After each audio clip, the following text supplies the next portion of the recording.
Hello, everyone. Good afternoon. My name is Mariana Brilhante. I'm, I would say, medium height for a Portuguese with short hair, and I'm wearing glasses. I have a black t-shirt and blazer and black and yellow trousers. I'm Helen. Good afternoon, everyone. I'm a woman in my 60s with a lot of wrinkles, but usually also a smiling face. I'm wearing blue jeans and white sneakers, a white t-shirt, and a blue sort of jacket. Yeah. Hi, my name is Laurinda. Can you hear me? Hi, can you hear me? No.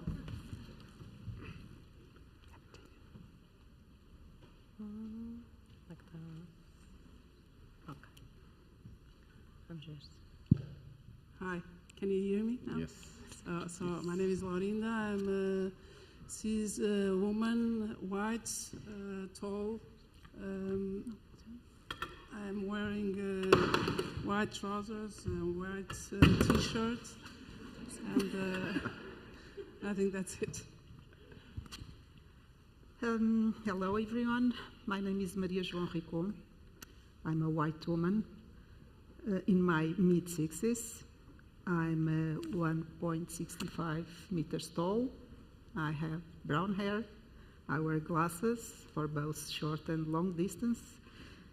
And today I'm wearing in brown and cream colors. And I forgot to say I'm in my early 60s. Too. early 60s, okay. I'm a bit before I that. was not very precise on that. Rodrigo, Portuguese, Caucasian, 51, and married, 3 children, wearing a boring blue suit, white shirt. Without a tie. Without a tie. And brown hair, brown eyes, typical Portuguese guy. Thank you, everyone. So now that we broke Mariana, the... can we say thank you to the interpreter for Língua Gestual, because she's great. She's been doing a great job all along.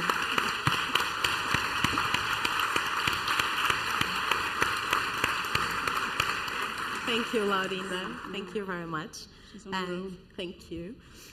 So I have my mobile. It's for notes, so I'm not checking other things, just so you know. And I would start by asking a question for everyone. So how do you define the role of a leader in driving equality within organizations? And how has this evolved over time in your experience? And this is a question for everyone, so maybe we would start here with Ellen, sitting next to me. Of course, a leader has an enormous responsibility, being given a task, a responsibility to develop your organization, no matter what kind of company or organization you are driving.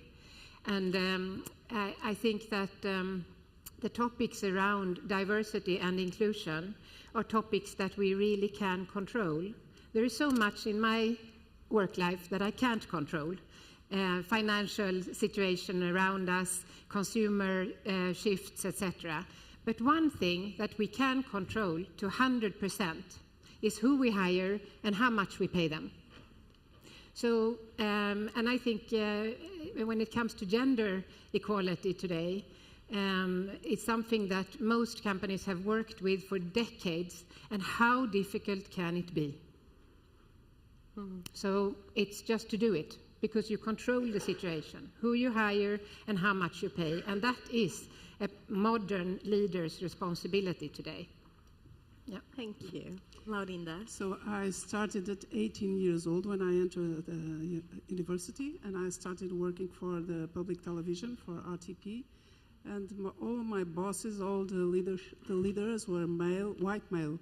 And maybe a few women were kind of consultants, not leaders. They have not that position. And now I currently work at Nova University. I belong to the leadership team, and we have the majority is women. all white women, but we are more female than male.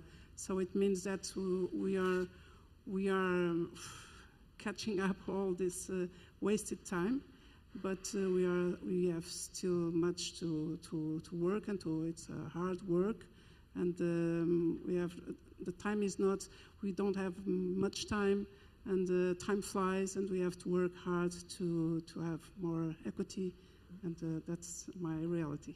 We are working on that. Thank you.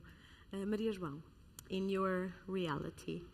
Well, my reality is basically the same, but I would say that I think the role of leaders, starting by the last part of your question, has evolved significantly over the past years in this subject. I think first because there is a whole new context around DEI. Its importance, both from an ethical and moral point of view, as well as from a business point of view. And this obviously has a consequence. Leaders pay more attention to these matters. Secondly, because of an increasing awareness of the progress that needs to be made. And that goes with what Laurinda just said. I mean, 40 years ago when I started my career, it was, the legal sector was a man's world, totally. And when I reached the top of the career, being a woman and a mother of 4 children, and was managing partner of the firm, this was something that almost incredibly a front news page. So things have changed. That's no longer the case. But still, we are all aware that there is a lot of progress that needs to be made. And this progress involves, obviously, decisions and measures that need to be taken at a high level, and here the importance of the leaders. And more than that, requires a cultural change, which makes absolutely critical a cultural change. And that cultural change, I mean, all the institutions have to be mobilized. And the mobilization of the institutions, and naturally the corporate organizations, starts with the leaders. And that's actually the underlying concept, I think, that was in the creation of the movement Líderes, pela Igualdade, which is an initiative, a movement that I have the honor to be part of, but it is owed to Ellen. Ellen was the creator of the movement, so I will leave to her if there is the opportunity to talk about its mission.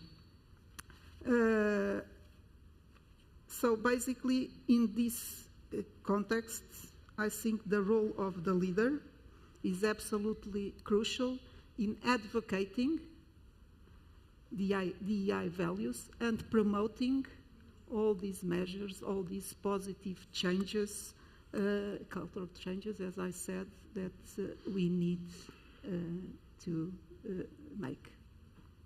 Knowing that culture is much more difficult than what Ellen was saying, processes, so choose who you hire and how much you want to pay them. Absolutely. Rodrigo. Well, I don't want to repeat what my colleagues have said, because almost everything has been said, but I would remark this point that leadership is key. I define leadership above all as being a role model. As a leader, you have to be a role model and show the way to others. That's what we intend to do. And many times we forget this when we act. So being a role model means that you want to be influential. As Helen was saying, you can influence a lot of things in your company, not all of them. We don't control everything. But we can decide the things that we will prioritize and the ones where we are going to be intentional. And diversity, equity, and inclusion, that's for sure one of them, that if the leader or leaders aren't aligned it won't happen in the organization.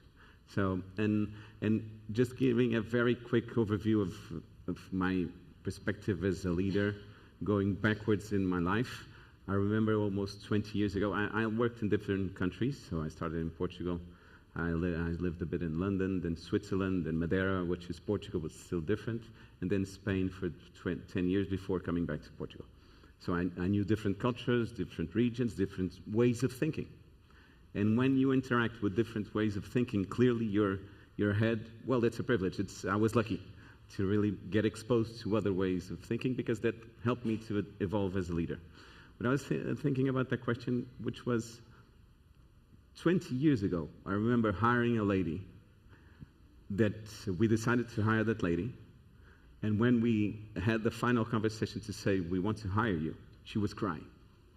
I said, what happened? We want to hire you. And she said, I'm expecting a baby. I can't change jobs. I'm sure you're not going to hire me now. And I said, you're expecting a baby? Okay, so when do you start? So we hired that. 20 years ago that happened because a leader decided to do the right thing. Today, leaders, they're expected to do the right thing. If they don't do the right thing in diversity, they're not delivering well that position as a leader. So that evolved a lot. So before it was more specific thing of people that wanted to drive change and create best practices in companies. Today, companies are induced to have best practices, which is good. So society is going into the right way, either leaders want it or not. So today, leaders do have to embrace this openly and happily, otherwise they won't be effective as a leader. In order to advance the careers of underrepresented groups, we talked earlier today about affirmative actions. And many programs of affirmative actions designed for women, for example, are focused on adapting women to the traditional leadership traits that are normally associated with men.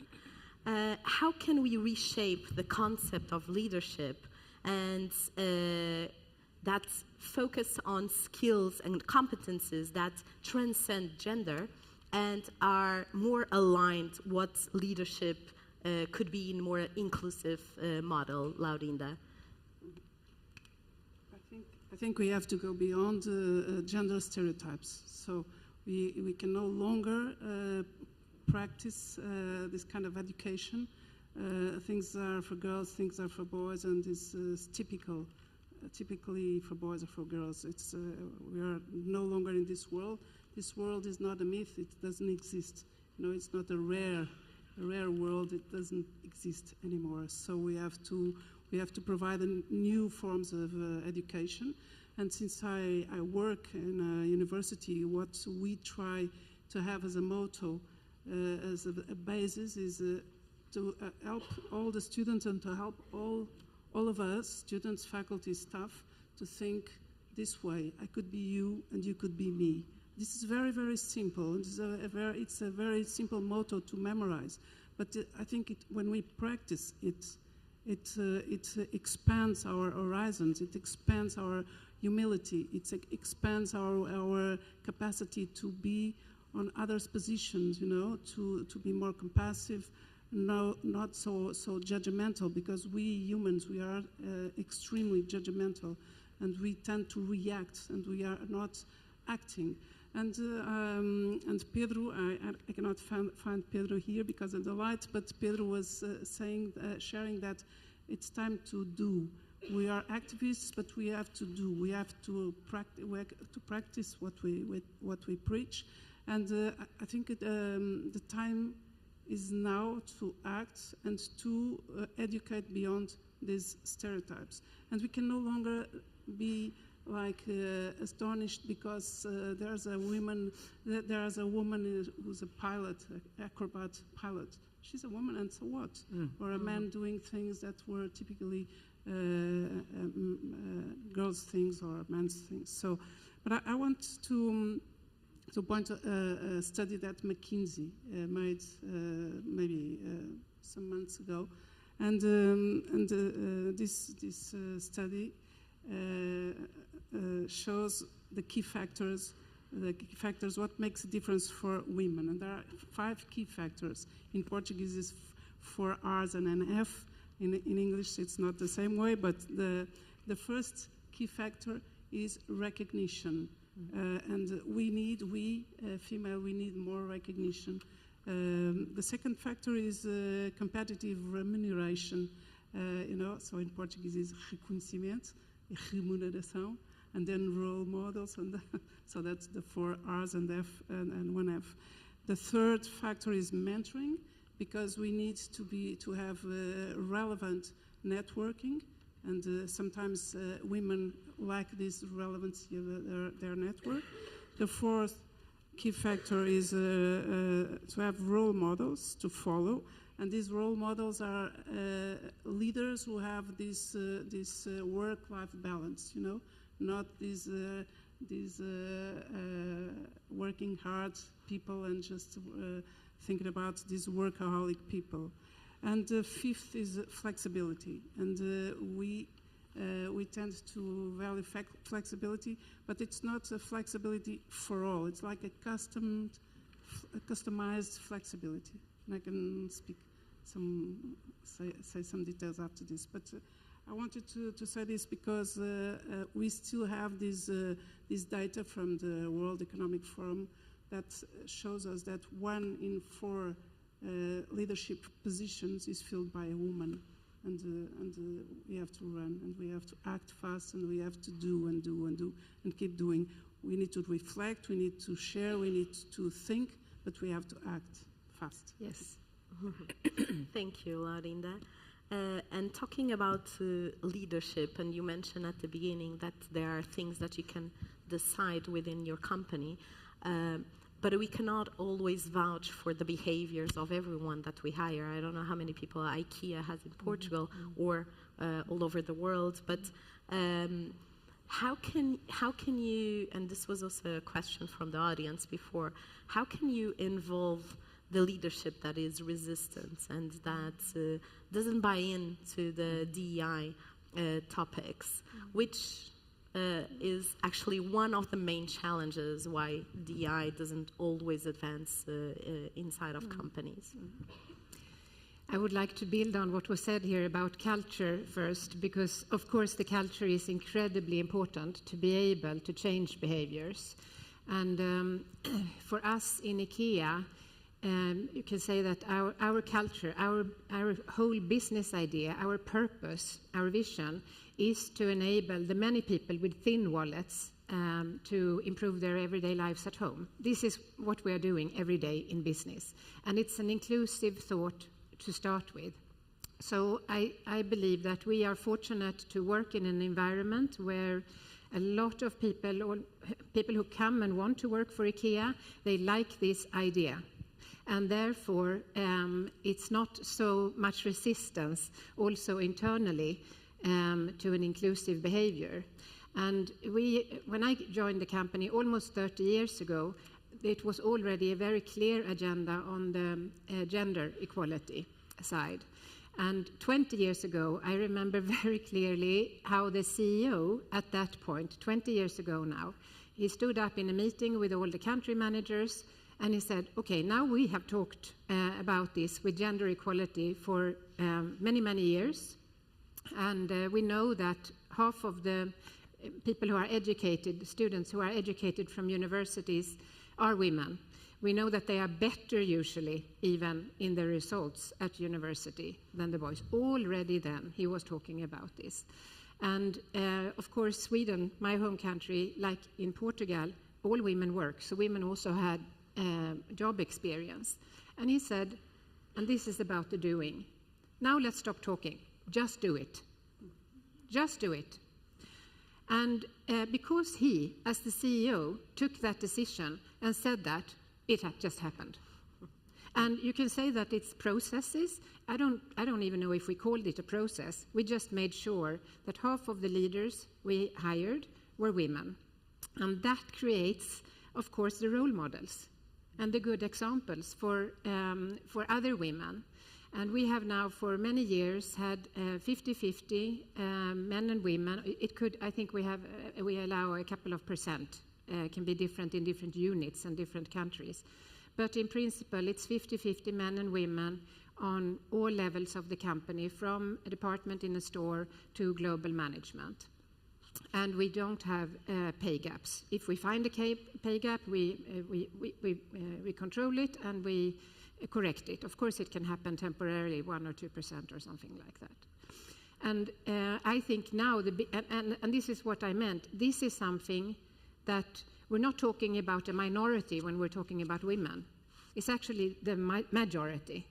So if you are running a company and consider yourself a progressive leader and a progressive company, and you don't have 50% women leaders, you have a problem.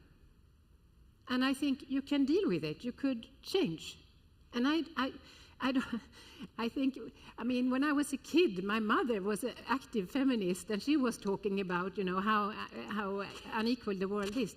We have to do something, exactly what you are saying.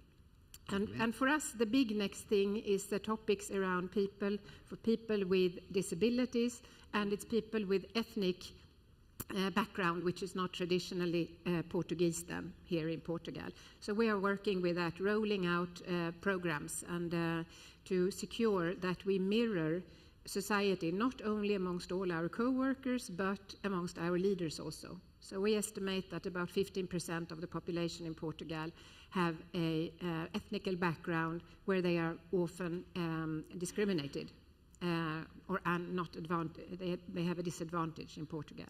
And we have more than that probably in our workforce, but we are not yet mirroring that percentage in our amongst our leaders. Yeah. So, but with programs that we have, which we call Equal Up, which gives opportunities for co-workers, usually with backgrounds from African countries or Brazil, to move forward in the company and take leadership jobs. We have moved now from 6% 2 or 3 years ago to 11% leaders. So, of course, these are topics that I, as a CEO, I've left the job a few months ago, but we as CEOs, we can do it. And then, of course, you have to work with the ones who are positive, who want movement, who want change. In our company, it's a very big majority of the co-workers, and they hold very, very dearly the fact that that we have a good diversity across IKEA. So, and you have to work with the ones who are most willing, and not worry so much about the ones who potentially are then, questioning. Of course, you have. Sorry, I'm going to speak less later. But I think also that you when you work with people who are not sure, or we don't, like I said, we don't have so many against this development in our company, but you have people who are sometimes worried, or who don't understand what will this mean for me? Do I not have a chance anymore if I'm white or I'm a man or whatever? And of course you have to talk a lot, invest a lot of time and explain why we are doing these things. And in the end, most people will choose a humanistic approach and will come with you if you have a strong and consistent approach to this topic. Communication is key. Communication is key. Absolutely. For sure. Yeah, we'll come back. We'll come back later. Thank you there. That was enthusiasm. Thank you. We'll come back later to the specific underrepresented groups such as ethnic minorities and the LGBT community, because it's a very important topic, at least it should be in Portugal. But if we, and this question is for Maria João, if we would be, looking at in a few years or decades, I would say that the role of business, it would be not to only look inside, but also to influence your customers and, the whole value chain. in your specific industry, being a law firm, and many times not being able to control what your clients want, it can be a little bit challenging to have, or your clients can have expectations that can undermine your efforts for diversity, equity, and inclusion.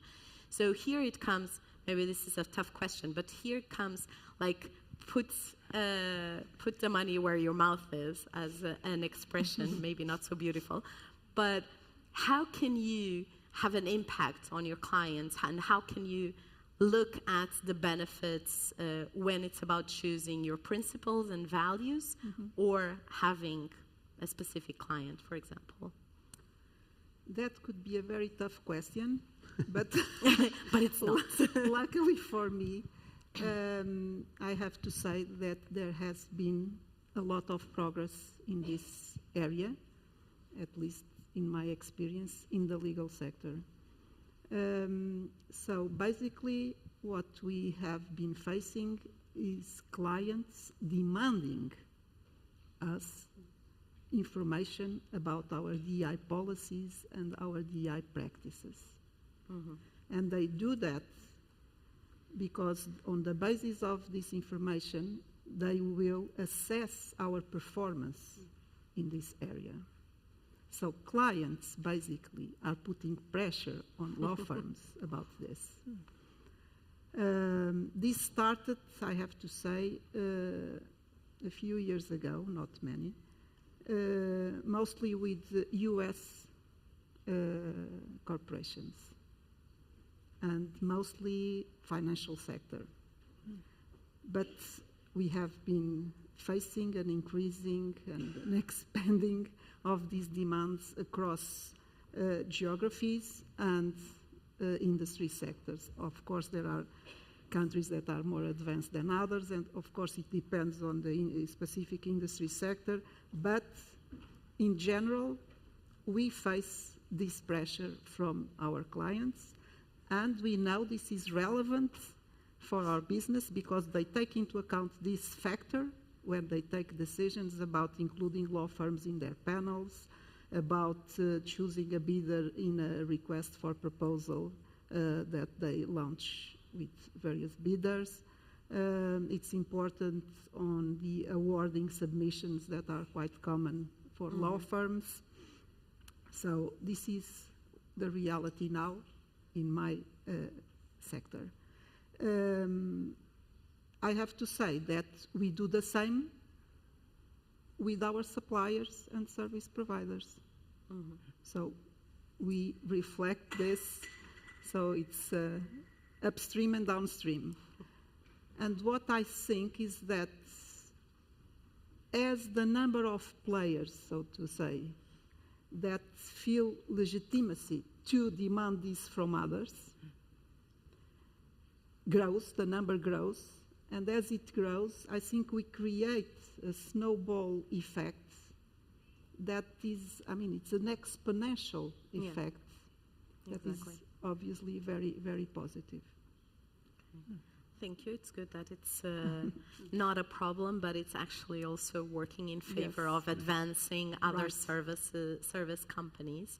And if I just may add at one point, I fully agree with Maria João also, and I've been working in professional services all my life, and I never felt a pushback from clients on whatever type of client executive or so on they had. There's a lot of, there was always an empathy thing. I can't say that from suppliers or clients. I felt that in my life, to tell the truth. Fortunately so. Which doesn't mean there isn't a long way to go. It doesn't mean that it doesn't exist. Sorry? Yeah. It's a new awareness in the world. Sure. Sometimes it's difficult just, I mean, when they ask information because, I mean, in the US, especially in the US, they have all this information. They have all this data. And that's not the case with us. Of course, it's very simple to say the genders and some things that are more obvious. But others, you don't have that data, and you are not going to ask people about that. So if they don't volunteer, you will not chase people with that. So sometimes we have this job and we have to explain why we are not able to give a totally clarifying answer. But I mean, I think we are in the good path. I think, Rodrigo, you were being very positive. Yes. But what we understand from the world today is that there are underrepresented groups that do not have access to the same opportunities that me as a white woman, for example, would have, or you as a white man. So what are the challenges that you think are most difficult to face within organizations, and how are you addressing these challenges? Well, I would say that we spoke of this already a bit, leadership alignment. I would say that if we don't have our leaders aligned on a specific path, it's very difficult to evolve. And then there's also the rest of the organization. And you need to work the unconscious bias. There's a lot of unconscious bias around everything that we do. And if you think of challenges for instance, for having minorities represented, one of the things that we're going to do is to copy IKEA, if Helen doesn't mind. Because we all know in the movement that we have, the Leaders for Equality, we all spoke of this great example of trying to get minorities up the scale in the organization. That's a great path. But I would say unconscious bias, and to guarantee that our leaders are aligned and that will really be intentional in the way they hire. One of the things that we've done this year, last year, we work on all streams of diversity and inclusion. We have an internal movement at our group at Marsh McLennan that is called DEI, Diversity, Inclusions, Community and Equity. More than 30 volunteers, colleagues that volunteer to work on these streams, on 5 different pillars, and work a lot on awareness of our leaders, awareness of our colleagues, and it's really a great way to have our minds and our culture more focused on diversity and inclusion. But we were struggling a bit 2 years ago, or since the last 2 years, on one of the elements that Helen was already mentioning, which is disability. I see we have here some people with disability, and this for me is a very close to the heart issue for family purposes or reasons, and I really wanted to improve in our company and get much beyond the legal requirements that we have. But we weren't getting there. There's an issue in sourcing, obviously. The hiring strategy needs to be very clear. We need to have the right hiring strategy. And one of the ways is to change that hiring strategy and not moving away from Nova or ISCTE or Católica, but we need to go to other universities to have different origins of people. Otherwise, we won't get as much diversity as we would like in the sourcing. And the same applies to disability.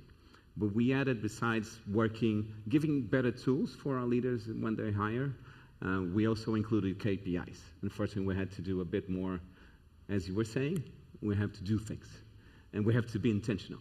So we decided to put in our leaders KPIs for this year that they had to improve the quotas of disabled people in their teams.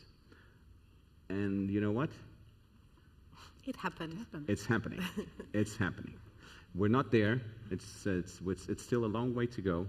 And every time there's a hiring process when there's someone with disability that wasn't chosen, they tell me about it.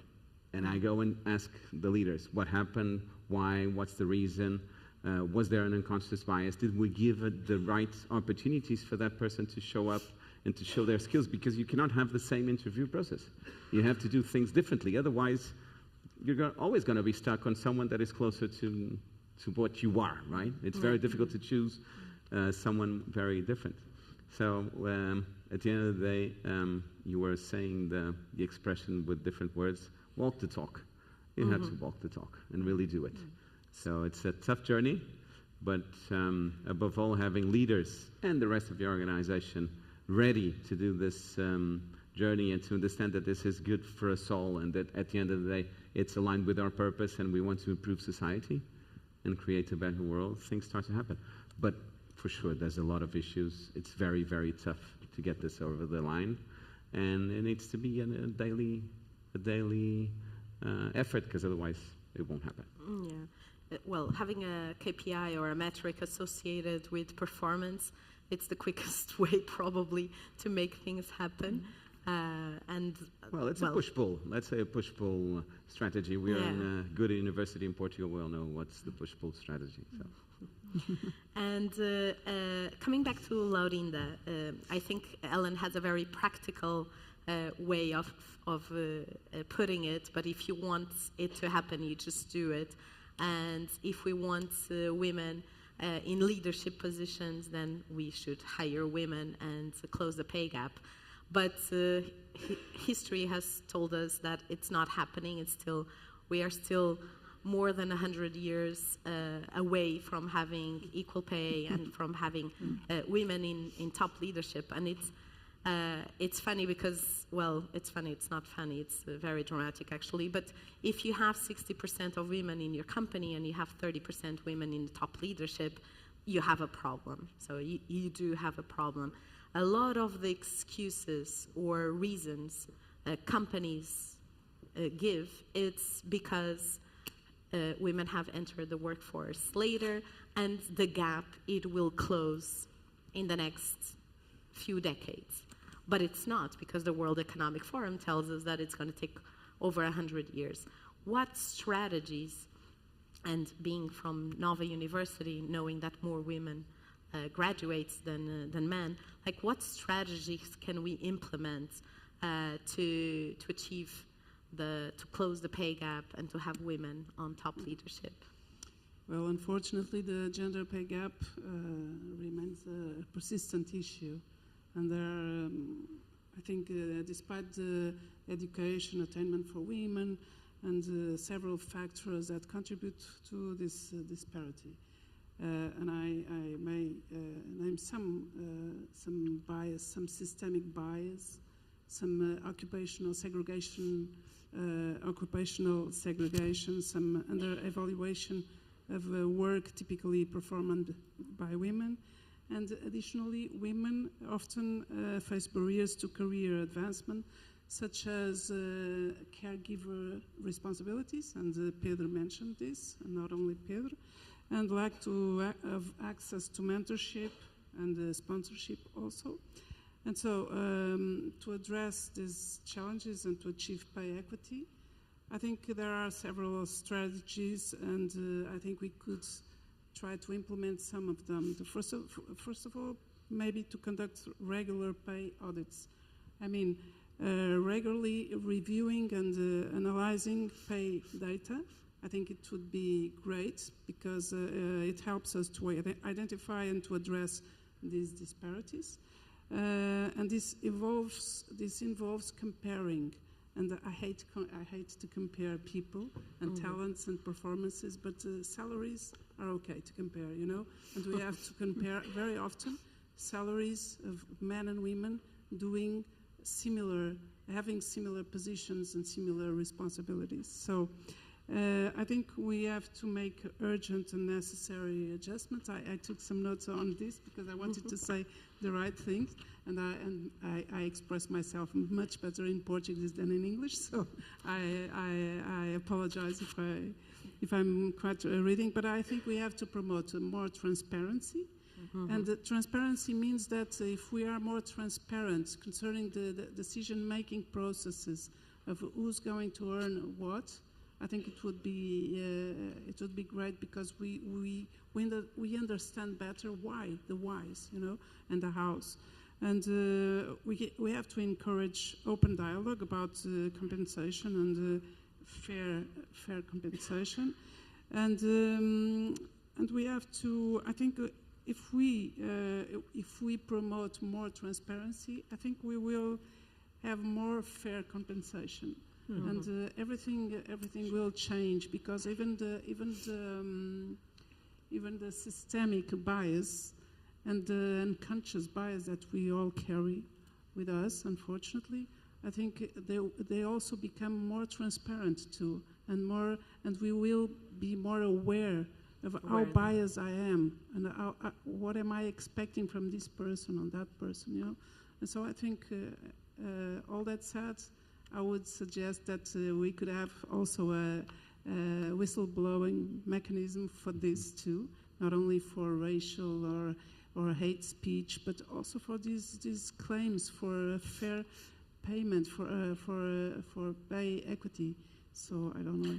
That's a very difficult topic, because it's known that people don't feel so comfortable using those channels in general. Yeah, but you know, when we talk about how much do you earn, you know, and we never ask this. And we are not supposed to ask this, and we never talk about this, and it's not transparent, and it's you know, it's like a hidden secret, and this secrecy is evil for this to catch up with this inequity and this unfairness. And Even you know, when there will be a new directive coming in. Obviously, Yeah, we're talking about the exactly. directive. Well, and according to our studies at Mercer, only 7% of the organizations in Europe, not Portugal, in Europe, have a strategy already thought In for place. the implementation of the pay transparency, which is coming in 2026. And in Portugal, 4 out of 10 companies don't even know it. Yeah. Yeah. So But we're very far away. Politicians are obliged to. When we are politicians, we have to show Yes. all that we are earning, and I think it's fair for politicians, for sure, but it's fair for everyone. No, even applying for a job, it's like it has to be a surprise. It's the last conversation. It's about the salary, right? Yes. Or worse, People feels uncomfortable. If you are good, if you are someone who's very persuasive, and you are, Yeah, exactly. you know, and Negotiation. and you can ask for more, and maybe you achieve more. You know, it's not. Yeah. It's But not it will right. have to be It's not fair. transparent. Yeah. The hiring will Exactly. have to be transparent, Yeah. which will improve it a I lot. think transparency and a regular audit. I think it would be great. So we talked a lot about gender equality, and I thought it was interesting you mentioning like the inclusion of people with disability. It's something that it's close to your heart, so Yes. it's something that you pushed inside of the company. And we talked also earlier about privilege. If we have the leadership at the top, that it's privilege in one form or many forms. And the topic of gender, it's something that it's acceptable to talk. We are not there, but it's acceptable to talk about it.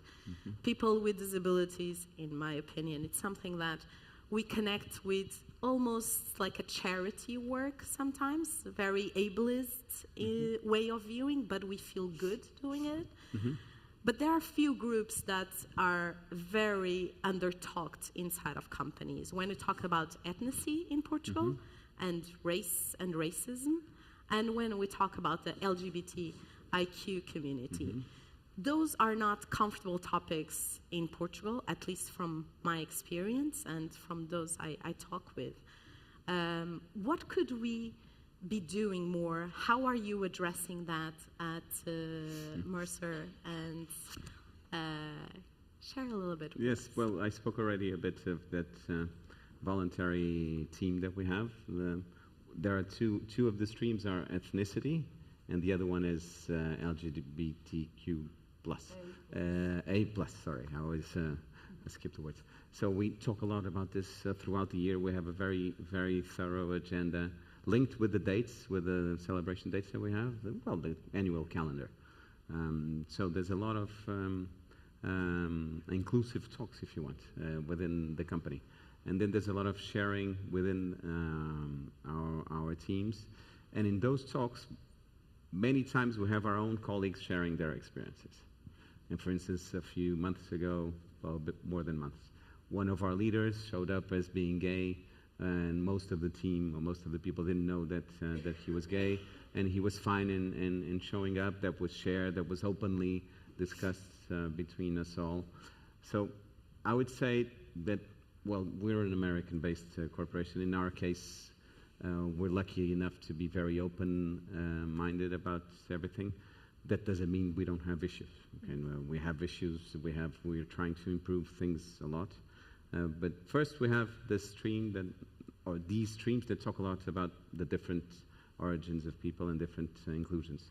Then, for instance, now we just started a well-being program that includes also psychological safety, that it's doing for the leaders. And it's very important for people to be able to speak up and be free around and to be themselves. So leaders, again, leaders, it's not all about leaders in life, but leaders need to be aligned. And we have this psychological safety program specific for all our leaders. Again, it's not mandatory because we don't like to have mandatory things, but most people are very invited to attend and to improve. And this is a very important topic. When we talk about gender, what's the percentage of people who did it? Well, it's for leaders. Well, actually, I had to leave one of the sessions today that we had it this afternoon, and it was like 92, 94% of the leaders attending. The first one wasn't as good, but now people are understanding that it's worth it. It's a great program, and we learn. But we also have issues around, on the other way around. We see a lot of issues in society around gender. We don't have issues about gender in our company. We are almost equal. Not yet equal, sorry, Helen. Almost there in terms of top leadership. Go home and do your homework. Almost there. But we have more women than men, which is normal in society. But that's happening with leaders. And although we are a company that has things very well balanced, we have to be intentional there. Can I just build something on what Rodrigo is saying? I'm sorry. Go ahead. Because what you said about transparency, the importance of transparency earlier, and you talk about psychological safety. Yes. And one thing that leaders can do also is to work together. Yes. Yeah. So this is the network that you have both talked about. Yes. We decided a few years ago to create Leaders for Equality in Portugal. So it's 10, 11 companies with progressive intentions, progressive leaders, and we meet the CEOs. We have been meeting for 3 years on regular basis, and to share and learn from each other. And we took this initiative from IKEA because I was new in the country, a foreigner. I needed some buddies. And we identified companies that we thought had a progressive approach to diversity and inclusion topics. And then we have been meeting in a very, I think, in a fantastic way, because we have been able to be totally open to share. Absolutely. And I felt, to be honest, I mean, of course, we had reached very good results on gender. I mean, that topic is behind us. But we have been learning from you.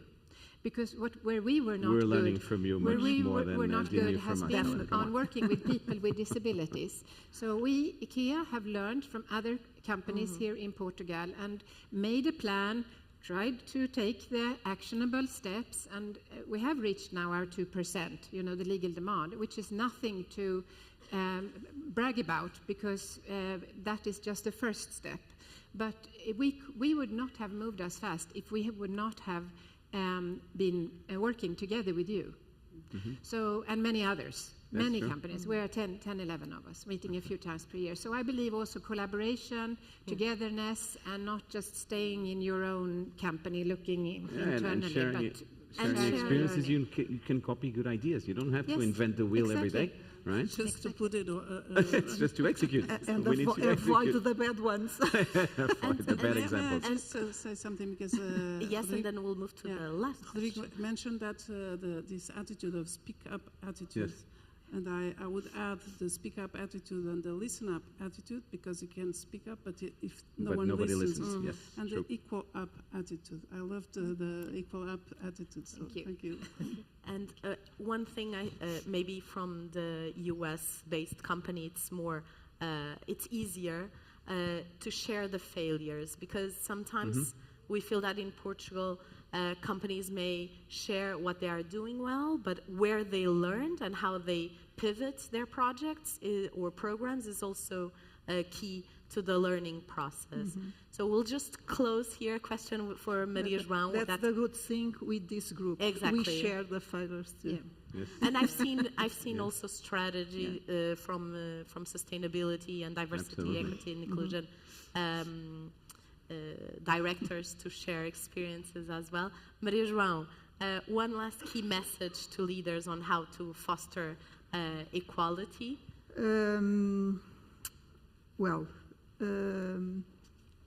As I said, the good news is that leaders in general are more focused and more interested in tackling the lack of diversity. The message is that this goes much beyond diverse hiring. You can have diverse people in, but what's the point if you don't have the right workplace culture where people feel truly integrated and they believe that they can succeed on the basis of merits. So I think that the message would be that this should be a strategic priority, that the leaders should be strongly committed with this cultural change, because that's really a cultural change. The approach, the simple approach of being warm and welcoming is not sufficient. That's, I think, an important message. Thank you. Not sure if anyone wants to add something on this last message. I think competency. We have to focus on competencies, because it's a matter of giving tools and promoting competency, and also to promote competency in people who feel safe enough to be and to work from the true self, And I think what Maria João is saying about both diversity and inclusion, they have to go hand in hand. Absolutely. So you have to create an inclusive work culture. But normally, when you have more diversity, things will also move faster, because people will take the scene that you give them. I mean, we see that in IKEA largely. People will use the possibilities that are given to them, and then also educate and foster each other. So I think talking is very good and educating is absolutely necessary. But when you're given a job as a leader, you should use it and do what you can to your little part of making, the world a better place. You have that responsibility, and that's about taking decisions. Yeah. So not just talk. Thank you. Thank you. Just to summarize just to add one word that I've already used, which is be intentional. Right? It's just be intentional. And we have to be intentional in many things, but this one for sure. And I was just looking at the audience. I counted 15, 16 men. Congratulations for you to be attending this event, and it's a shame. I would love to see much more men. I love to see women. I love to see all genders, but I think men need to jump in this fight, if you want, for diversity more often. So as leaders, and we are still in a men's world, either we like it or not, so men need to be intentional in trying to do a better job in society. You have to be allies. We have to be allies. Yes, exactly. Thank you, everyone. Thank you very much for participating, for doing it in English, and for adjusting here to our panel. That was very kind. Thank you. Thank you so much. Thank you, everyone. So I'll think we'll have questions. Question. Okay. Question there. Okay, there's one here. There's one over there. At least one. There's, well, actually 4 questions here. Olá, boa tarde. Eu gostaria de perguntar à Laurinda e ao Rodrigo, na situação que nós vivemos aqui na nossa função pública, que vocês têm falado do que é a liderança e as competências e o impacto que esta liderança tem na escala das pessoas que estão abaixo. Falar um bocadinho mais alto, desculpa. Só um bocadinho mais alto que eu estou a ouvir mal. Desculpa, Okay. A minha questão vai de encontro ao que vocês têm dito em relação à liderança. Sim. O impacto que a liderança tem no resto dos colaboradores, dos trabalhadores. Nós temos uma cultura cá em Portugal do fator C. Ou seja, nós temos, principalmente na função pública, cargos decisivos de pessoas que não têm a competência para ocupar estes cargos e que muitas vezes nos deixam em situações, como nós vemos, não é? Portanto, curtas, decisões que não são eficazes e que deixam um pouco o nosso país em certas situações que podíamos estar melhor. O que é que vocês aconselham para que este fator C seja cada vez um fator que não seja bem visto? Que não seja bem visto ou que seja para pôr de parte, para que esta cultura seja erradicada? Queres começar? Começa o Rodrigo. Vou pensar. Helen, É que eu só não percebi o que é o fator C, peço desculpa. It's okay. As cunhas. Sim, as cunhas. O Rodrigo teve muitos anos fora, mas... pensar se o fator C era o fator competência. Mas depois é que percebi que era... Peço desculpa. Pelo contrário. Só agora é que percebi também que era o fator cunha. Desculpa. Não, pelo contrário. Essa resposta. Então, não estava errado. As cunhas. Helen, I'll go in Portuguese if you don't mind. Yes, of Okay. course. É um excelente ponto. O que nós temos que fazer, acho que, no fundo, na limitação da nossa posição, não é? Nós trabalhamos em sociedades, ou empresas, digo eu, privadas e temos a capacidade que temos de influenciar, se quisermos, a sociedade. E é isso que devemos fazer. Comunicar e walk the talk, como eu estava a dizer há bocadinho, no fundo, de nós não fazermos escolhas enviesadas pelas pessoas que conhecemos ou pelas cunhas. Cunhas, eu diria que na sociedade, hoje em dia, mais uma vez, biased pela minha opinião, que pode ser curta e errada. As cunhas são cada vez menos prevalentes na sociedade profissional. Vejo alguém a rir-se? Eu disse cada vez menos. Eu não disse que não existiam.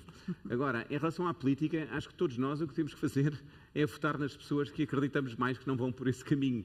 E, além disso, comunicar mais frequentemente que as nossas decisões têm que ser com base em competências, com base em carreiras e skills adaptados às funções e não... Mais uma vez, senão vamos estar outra vez biased pelas nossas decisões e nunca vamos ter uma workforce que seja diversa. Portanto, temos que ir muito orientar as nossas organizações aos skills que são necessários para a performance. Não há muito mais que eu possa dizer em relação à política, peço desculpa. Mas, como fomos interpelados os dois, eu vou só acrescentar alguma coisa que é, primeiro, eu acho que então o fator C tem que passar a ser o fator competência, portanto o C tem que passar a ser de competência e não de cunha. E gostava de dizer uma coisa que também está nas nossas mãos, que é, eu no ano passado fui diretora do Prémio Tágides. O Prémio Tágides celebra as pessoas que promovem uma cultura de integridade, de ética e de responsabilidade e de transparência, e até as pessoas que lutam contra a corrupção. E isto implica-nos a todos, ou seja, isto é um voluntariado, agora vão ser entregues os prémios dia 16 de dezembro em Serralves, este ano é no Porto, e as pessoas que são nomeadas pela sociedade civil. Portanto, não há esse fator nas nomeações. Mas eu acho que eu só partilho isto do Prémio Tágides porque acho que é um ativismo cívico, é um voluntariado cívico, um ato cívico que pode ser individual, ou seja, estarmos atentos à nossa volta, porque há pessoas que, de facto, promovem uma cultura de integridade, de uma ética irrepreensível e que merecem ser conhecidas e seguidas. Porquê? Porque nós temos que ter também uma cultura da referência. Nós temos esses role models, nós temos que ter referências, e essas referências éticas, essas referências de integridade, são referências que têm um impacto enorme e que às vezes nos levantam do chão, porque podemos estar num meio, e eu também já estive no meio da política, podemos estar num meio que está muito contaminado com esse fator cunha. Mas as pessoas que mais marcam esse meio são as pessoas íntegras e retas e que têm um espírito de missão. É impressionante. Ou seja, há sempre este círculo vicioso e há sempre o círculo virtuoso. E nós podemos cultivar um ao outro e podemos travar um ou outro, porque às vezes também travamos círculos virtuosos e é uma pena.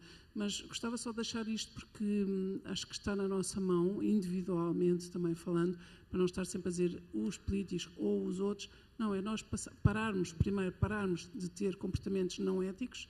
A cunha é não ético e, portanto, uma coisa é nós fazermos uma ponte e servirmos de referência, enquadrarmos uma pessoa, mas com toda a liberdade, não é para eu estou a falar desta pessoa para tu lhe dares um emprego. Não. Se alguém me perguntar o que é que achas desta pessoa, eu poder dizer o que é que acho desta pessoa sem sentir que estou a meter uma cunha. Mas ainda bem que o Rodrigo disse, e é bem verdade, pelo menos no mundo corporativo e, sobretudo, nas empresas privadas, a cunha não funciona já. Eu acho que também já no A Mariana quer fazer o comentário. Ainda funciona muito? Funciona muito. Então eu estou em wishful thinking. Mas funciona, se calhar funciona menos do que funcionava. Cada vez menos. Mas, está na nossa mão, individualmente. Nós está no bom caminho, vamos dizer assim. Vamos ficar a ser positivos. Está no bom caminho, ainda com muito para fazer. Quanto mais não seja uma pessoa que tem, a person who has the opportunity to have a training, for example, in a big company. And because the other day I heard, this is not a proud moment for my family, but I heard my aunt saying, oh, I got an internship for my son-in-law at this company, not naming names. And I'm like, so he has the opportunity to have an internship in a top company, while other people who don't have a network do not have. And so even though that's not a job for life, that is going to show on the CV. So when that person goes to a next interview, that person will have an advantage. And you think it does no harm because it's not a job, it does harm other people. Sorry, I felt the need to compliment. Well, point. Eu não consigo ver todas as... Eu não consigo ver, mas está aqui esta pessoa... O Helder tem uma voz ótima para falar sem microfone. Aqui em cima também. Ah, ok. Aqui, Desculpa, eu não consigo ver Estava ali outra senhora atrás. Eu já me apresentei há bocado, sou o Brilhante, sou presidente da Universidade. Apesar da Mariana ter insistido nas questões LGBTQIA+, eu gostaria de retomar, especialmente para o Rodrigo e para a Maria João, com a IKEA. Nós trabalhamos em parceria há muito tempo e conhecemos a obra. Com a IKEA conhecemos as políticas. Quando nós falamos de reconhecer a diversidade, promover a inclusão, há uma coisa que eu gostava de saber como é que vocês conseguem fazer. Tratar de grupos, para falar de uma sociedade atrás, uma consultora, que estão ligadas a um mundo mais conservador. Eu acredito que nós vemos imensas séries americanas em que há advogados gays e há advogadas lésbicas, consultoras ou consultores, mas todos eles de fato e gravata, ninguém sai da norma. Quando nós vamos à expressão de género, como é que é para um advogado que queira maquilhar-se, usar um brinco, vestir uma saia, que tenha uma expressão de género diferente? Também estamos a falar desse tipo de inclusão. Como é que é essa realidade numa consultora ou numa sociedade advogada? Muito bem. Queres começar? Ladies first. Agora dá-lhe jeito. Não, eu posso atacar já a pergunta, se quiser. Eu falei sobre isso há um bocadinho, se quiseres, como eu tive essa pergunta, a Mariana fez-me essa pergunta, eu falei um bocadinho sobre isso.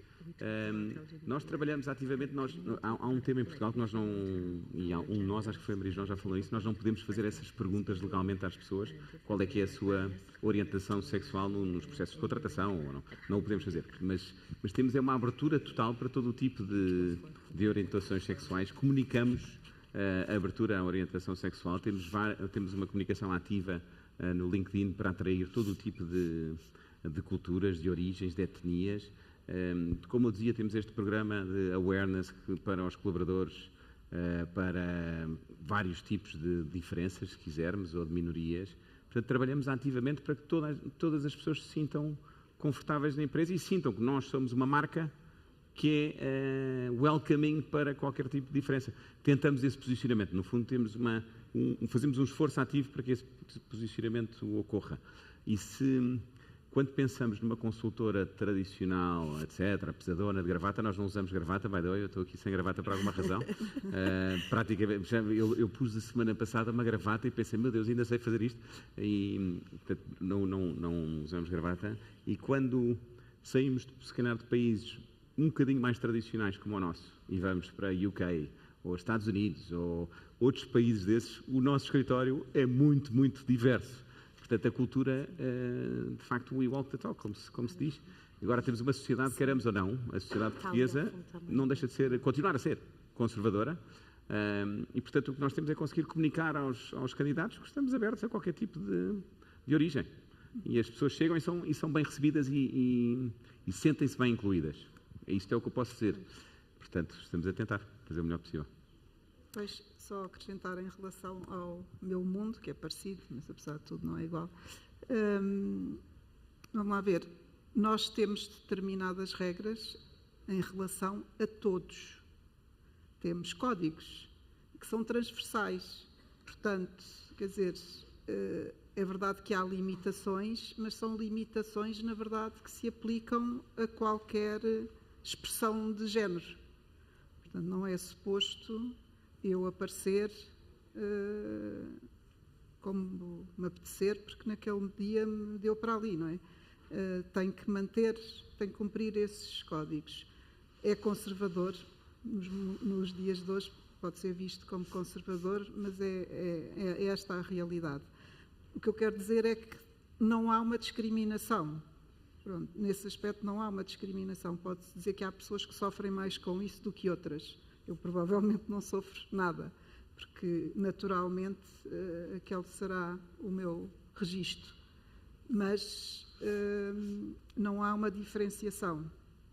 Temos também flexibilizado bastante, também já só há gravatas excepcionalmente, e há um casual Friday em cima, mais casual, mas lá está, eu lembro-me de implementar isso há anos, sem fim, o casual Friday, mas tive o cuidado de dizer que era casual, mas os limites do casual, não é? Quer dizer, prevenindo que alguém achasse que podia ir de havaianas ou de calções, no caso. mas pronto. Eu acho que peço desculpa, eu acho que está aqui uma e está ali uma em cima que eu não consigo ver também e está aqui uma em baixo. Ok, começamos por aqui, depois vamos para cima, depois vamos para aqui. Não vamos. Desculpem. Está ligado? Está a saber, está a ver. Boa tarde, eu chamo Magda Ferreira, Agora sou socióloga aqui pelo Este, Obrigada, estou na minha casa e muito feliz de ver este evento acontecer aqui. Eu tenho baixa visão nos meus olhos, mas costumo dizer que tenho alta visão para outras perspectivas.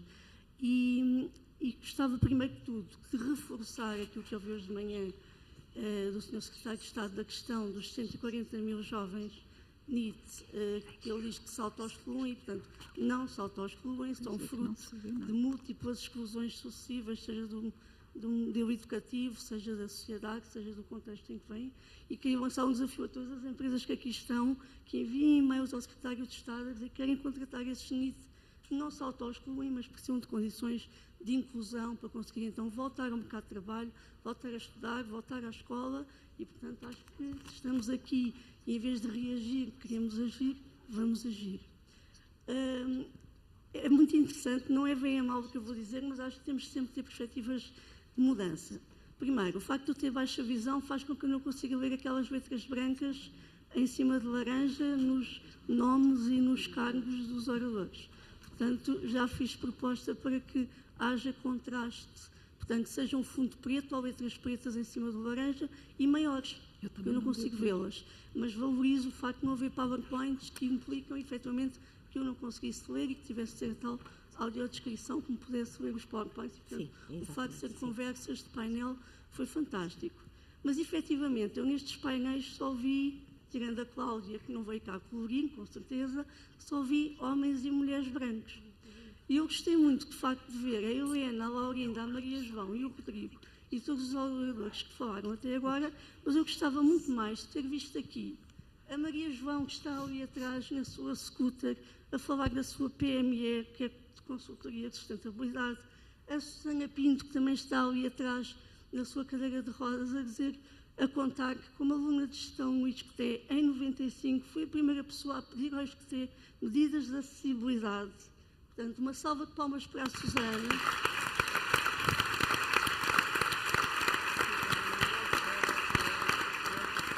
E para a Maria João. E para tantos outros que não estão aqui. Eu gostava muito de ter visto aqui nestes painéis as mulheres ciganas contratadas pelo El Corte Inglês, aquele jovem que se tornou autónomo depois de ter trabalhado nos cafés da Vila Convida. Gostava muito de ter visto aqui as lideranças racializadas do IKEA e, portanto, eu gostava muito de ter ouvido os testemunhos destas pessoas que foram alvo de todas estas medidas que foram aqui faladas pelos líderes e pelos CEOs das empresas. Portanto, é uma sugestão Obrigada. para o próximo encontro. Então, tivemos Obrigada. os testemunhos. Obrigada. Vamos aceitar, temos aqui uma pessoa e temos aqui uma pessoa ao fundo, vamos aceitar as duas perguntas e depois terminamos aqui o painel. Eu sou péssima nesta gestão de tempo, peço desculpa à organização, mas temos aqui uma pergunta e temos ali uma pergunta ao fundo que eu não vejo quem é a pessoa. Bom, boa tarde, não sei se me estão a ouvir. Mal. Antes de mais nada, obrigada, Marta, Eu acho que é a Susana por Pinto, referenciares aqui as atividades no Este. É evidente que quando cá cheguei não conseguiria ir para uma sala de aula e neste momento é um orgulho chegar aqui e não ter barreiras arquitetónicas para chegar aqui a um auditório. Estou muito feliz por estar aqui novamente nesta casa. A minha questão que eu queria colocar duas questões, que é liderança e comunidade com pessoas com deficiência. Parece-me a mim que quando se fala em inclusão de pessoas com deficiência dentro das empresas, é uma meta e não é o início de uma meta.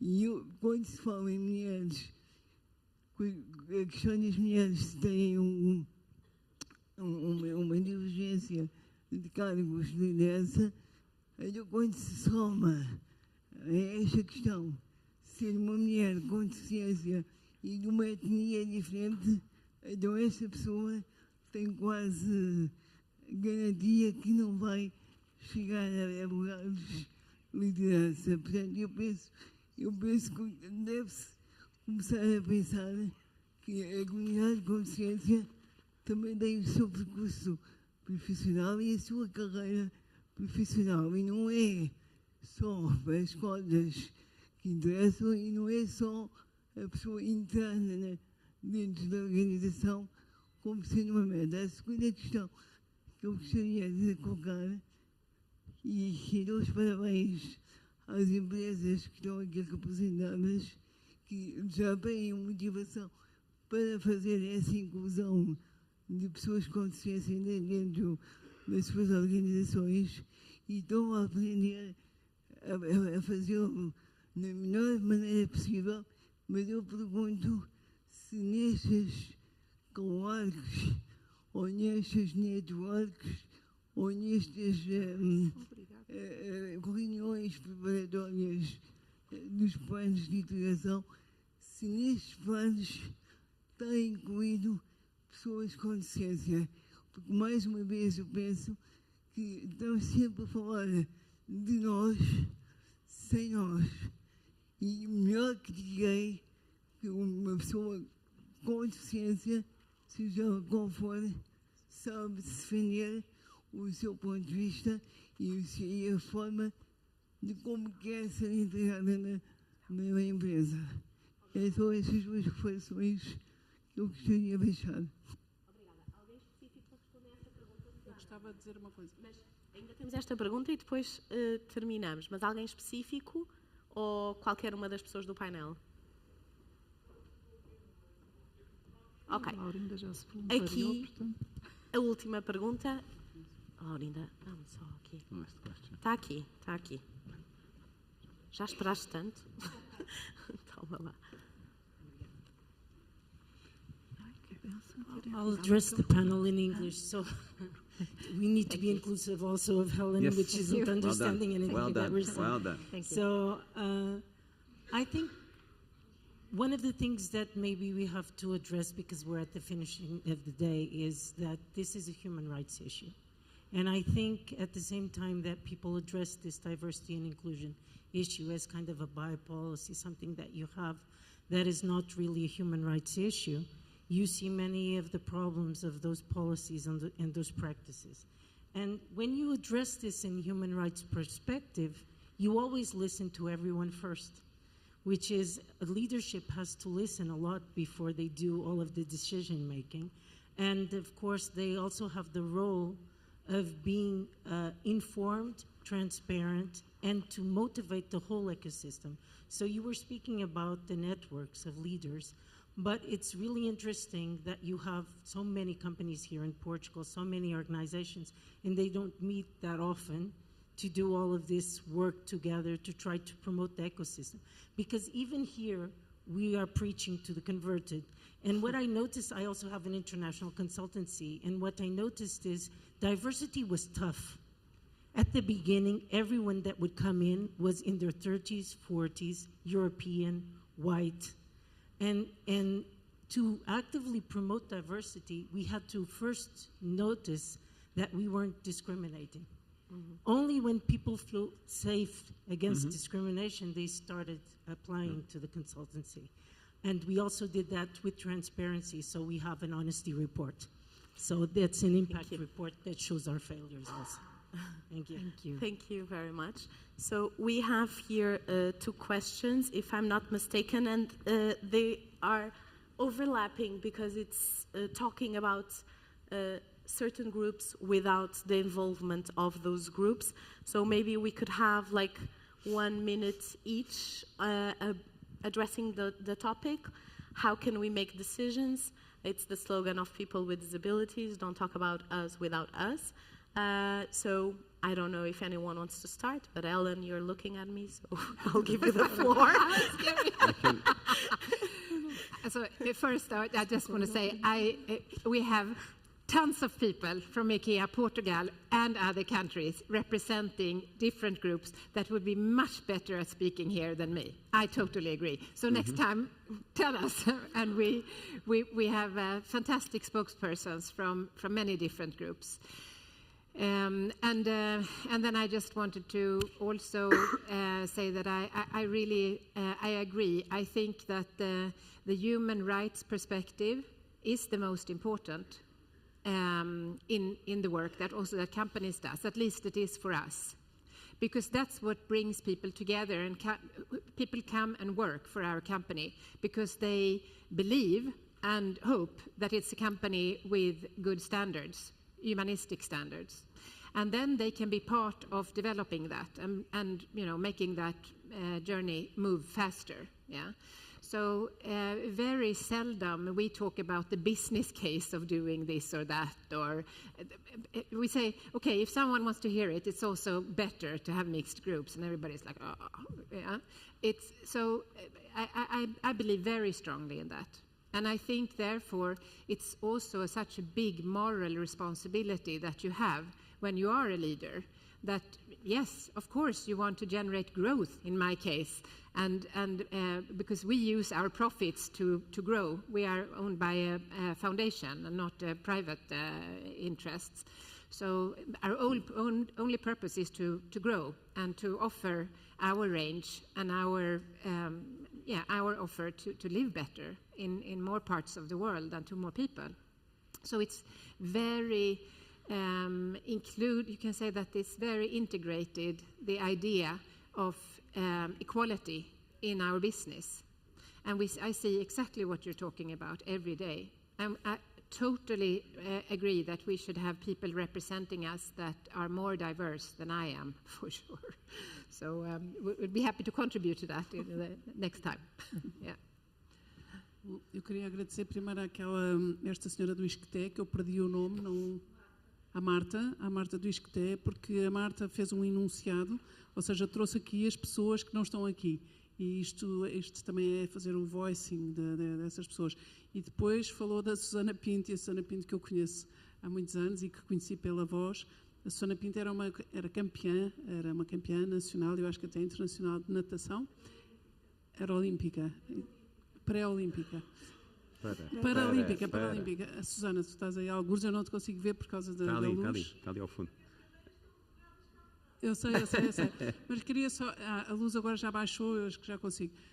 Eu conheço a Susana há muitos anos, conhecia porque a entrevistei nessa altura, em que era campeã, e a Susana é uma pessoa incrível porque criou a sua própria empresa, porque vai a todo lado, não há nada onde não vá com a sua cadeira de rodas, mas a Susana põe o dedo na ferida, que é, para chegar aqui são milhões de obstáculos, e os obstáculos estão diários, e em cada hora, e todos os dias, e cansa. Viver todos os dias cansa, diz o outro, mas realmente viver todos os dias em cadeira de rodas ou com baixa visão cansa muito mais. E, de facto, aquilo que a Ellen acabou de dizer e que também é um direito humano, sermos ouvidos na nossa circunstância. E acho que nós precisamos de mudar o chip da nossa compreensão e temos que pensar que, primeiro, não há necessidades especiais para pessoas especiais. Há necessidades específicas para todas as pessoas. Todos nós temos necessidades específicas. Eu sou profundamente deficiente em muitas áreas e sou profundamente aprendiza noutras e sou profundamente ignorante noutras e talvez conheça um bocadinho de alguma coisa. Mas, de facto, a palavra deficiente é horrorosa. Eu tropeço nela sempre porque acho que, ainda por cima, as pessoas com deficiência são hiper-eficientes, têm que se superar em cada hora, todos os dias da sua vida. Portanto, há este conceito das necessidades específicas que nós temos, portanto, temos que nos lembrar que todos temos necessidades específicas e a palavra certa, mais certa ou mais próximo de estar certa é esta. A palavra deficiente, infelizmente, é uma palavra sinistra e que devia ser banida, mas não há outra. E gostava só de ficar aqui também este sublinhado de a casuística. Cada caso é um caso, cada um de nós, cada um de nós, cada pessoa é um caso. E nós temos que, esta coisa que o Rodrigo dizia há bocado, não é? Nós temos que aprender a falar, mas também aprender a ouvir. E voltando à questão do equal up, acho que é speak up, listen up, equal up. E se nós todos cultivarmos esta atitude, acho que nós vamos conseguir ajudar-nos mutuamente mais e ficarmos menos ignorantes e também todos mais eficientes. Acho que sim. Não sei se alguém quer acrescentar mais alguma coisa, se não, damos aqui. Eu estou aqui tipo, hello. Temos de fechar, Mariana. Já ultrapassámos muito tempo, muito. Posso fazer um exemplo muito rápido? Sorry, Helen, in Portuguese it's going to be quicker. Mais uma vez, não querendo atirar medalhas à nossa empresa, mas fizemos há poucos meses, quando falávamos o que nós fazemos para ativamente criar awareness sobre os vários temas. Fizemos um rally paper chamado Fora dos Meus Sapatos, acho que era assim que se chamava. E que era, basicamente, tiveram 50 ou 60 pessoas no escritório, sorry, Helen, a andar pelo escritório com vários exercícios que tinham que fazer, e eu participei neles, de vários tipos de incapacidade. Houve exercícios para invisuais, exercícios para cadeiras de rodas, exercícios de vários tipos, para se perceber o que é que o escritório de facto tinha, pouco adaptado e pouco inclusivo para este tipo de pessoas. E nós todos que participámos, de facto, ficámos com muito mais consciência das dificuldades que as pessoas têm e, portanto, quando vemos uma pessoa que tem alguma dificuldade, temos mais facilidade em incluí-la. Portanto, no fundo, são pequenos exemplos que se podem facilmente fazer em todas as empresas para ajudar a incluir pessoas com incapacidade ou com diferenças, sejam elas quais forem. Obrigada. Os políticos deviam todos experimentar andar em cadeira de rodas, deviam experimentar todos não ouvir, deviam experimentar não ver, deviam experimentar foi o que fizemos. E as políticas seriam diferentes. Sim, eu tenho uma opinião um bocadinho diferente. Desculpem. Eu acho se calhar já saí do palco. Se calhar, assim, já saindo, vamos conversar.